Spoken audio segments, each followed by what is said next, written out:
नमस्कार प्रेक्षकांनो, प्रेमाची गोष्ट मालिकेमध्ये या सागरने हर्षवर्धन आणि सावनीची चांगलीच जिरवलेली आहे.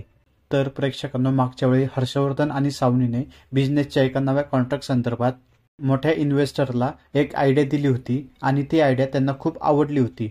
परंतु यंद्र भागामध्ये तुम्हाला पाहायला मिळेल की हर्षवर्धनला वाटतं की इन्व्हेस्टरला ही आयडिया आवडली आहे म्हटल्यावर याचा कॉन्ट्रॅक्ट मलाच भेटेल. परंतु ऑफिसमध्ये तुम्हाला पाहायला मिळेल की हे कॉन्ट्रॅक्ट तो इन्व्हेस्टर सागरला देतो.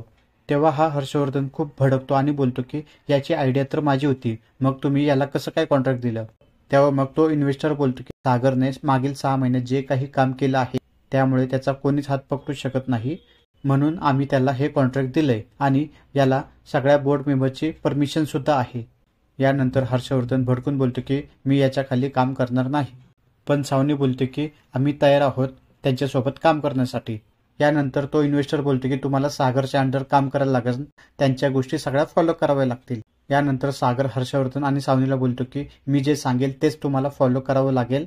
मग सावनी या सगळ्या अटी मान्य करते आणि तो मग पहाटे 4 वाजता या दोघांना बोलवतो. आता हा सागर सावनी आणि हर्षवर्धनला त्याच्या तालावर नाचवताना आपल्याला दिसणार आहे.